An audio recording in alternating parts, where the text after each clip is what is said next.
Imagine the scene. It's almost midnight, you've worked all day, you're exhausted, but you open your laptop just to take a quick look at ways to make money online. 10 minutes later, you've got 15 tabs open. YouTube, newsletter, dropshipping, copywriting, video editing, affiliates, AI. And instead of feeling excited, you feel that familiar weight. I wish I could do all this, and I end up doing none of it. If that sentence has been living in your head for a while, this video is for you. We're going to talk about the psychology of people with many interests who want to make a living on the internet. Not to call you indecisive, but to show you what's actually happening inside your mind. Maybe your life looks something like this. During the day, you're at a job that pays the bills, maybe in an office, maybe remote, answering emails, joining meetings that could have been an email. Part of you is there, present. But another part is always somewhere else. That part is thinking about the channel you could have, the online store, the podcast, the course, the app. Everything you could create if you had time and focus. On your commute, on the subway or in the car, you hit play on podcasts about marketing, psychology, entrepreneurship. During lunch break, you watch a video about creators who made 6 figures from a launch. At night, you scroll your feed, see people monetizing the exact ideas you've already had. And it opens a strange place inside you. On the outside, it looks like you're just someone who's too curious. But psychologically, something more specific is going on. There's a concept called multipotentiality. People who have both the ability and genuine interest to learn very different things from each other. It's not just having 1,000 hobbies. It's having the capacity to develop real skill in multiple areas and, most importantly, to connect those areas in new ways. In practice, this means you can't look at an online opportunity without immediately seeing 10 different variations of it. You don't see a productivity channel.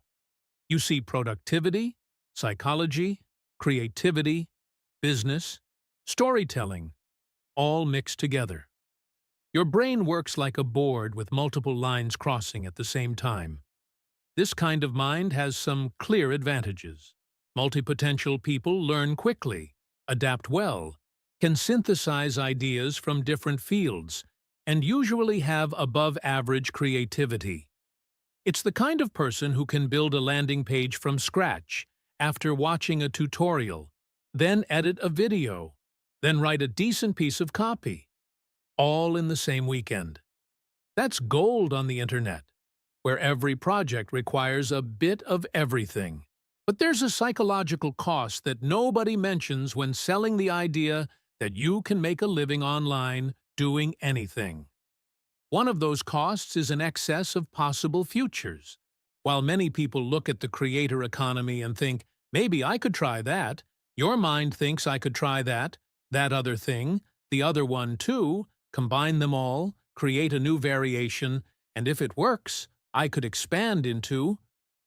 What for others is a single choice becomes, for you, an almost infinite map of possibilities.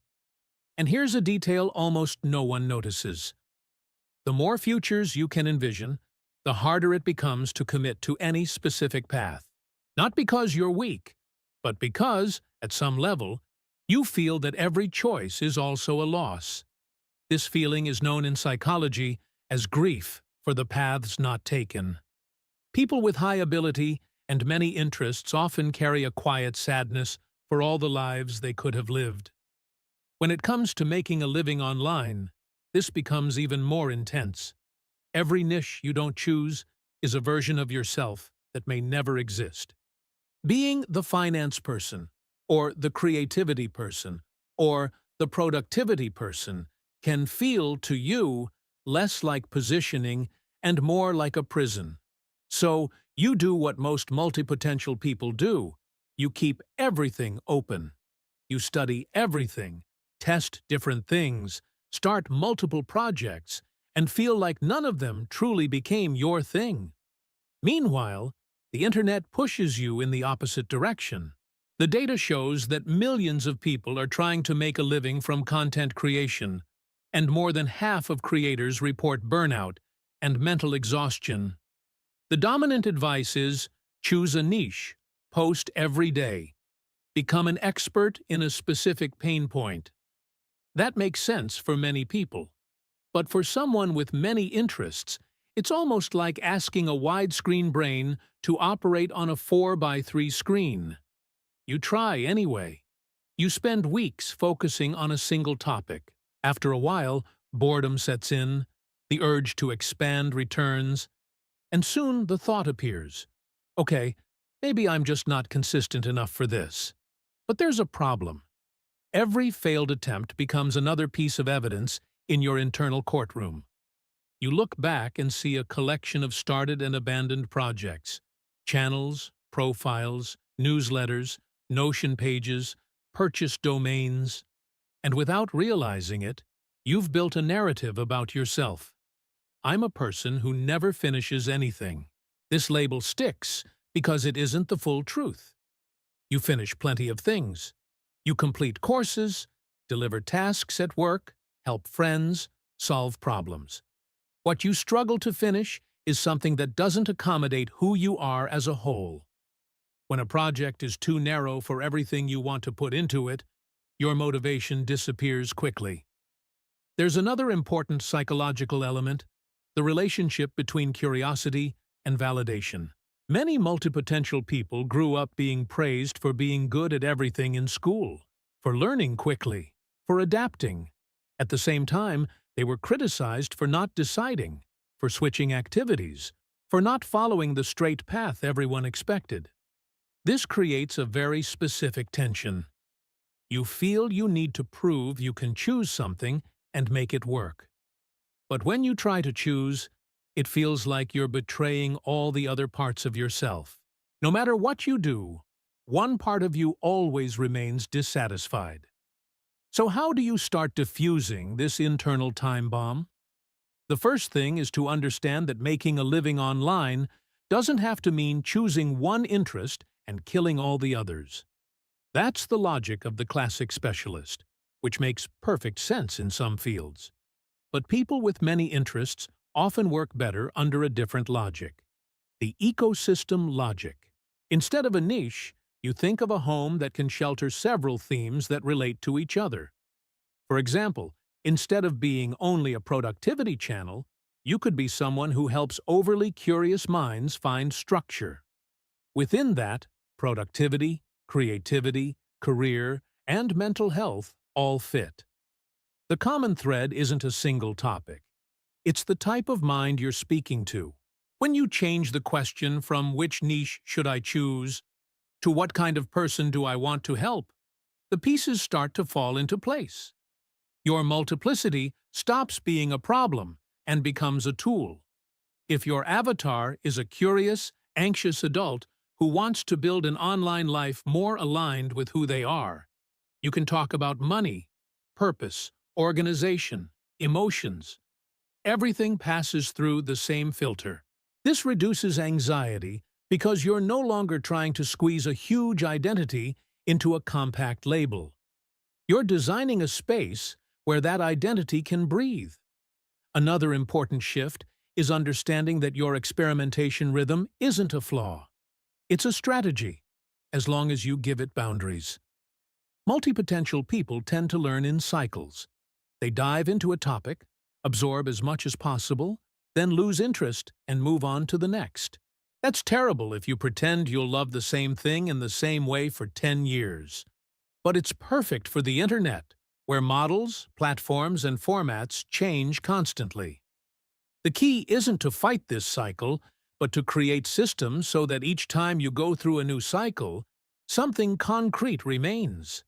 A published video, a thread, a simple ebook, a recorded lesson. You turn a burst of curiosity into small pieces of content that, together, form something bigger.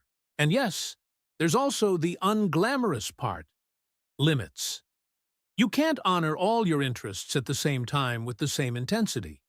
The psychology of a healthy, multi-potential person isn't about embracing everything, but about accepting that there will always be a certain internal FOMO, and choosing what makes sense right now anyway. This requires a bit of conscious grieving, accepting that some projects will remain just ideas, and that's okay.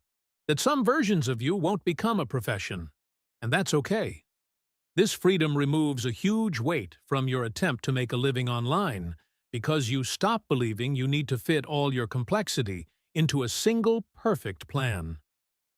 In the end, the psychology of people with many interests who want to make a living on the internet isn't a story about people who are lost by nature. It's the story of people with broader minds trying to operate within a model that's far too narrow. When you begin to see yourself as multipotential, not as a financial failure, but as someone who accumulates skills, connects ideas, and sees many possible futures, the question changes. It stops being, how do I become a focused person like everyone else? And becomes, how do I build an online life compatible with the kind of mind I have? It's not an answer that comes from a single video, but maybe today you took the first step. Stop seeing yourself as the problem and start seeing yourself as a system that needs redesigning. If any part of what I said describes exactly what goes through your mind when you open your laptop at night, remember, it's not that you want too much. It's that no one taught you how to organize everything you are.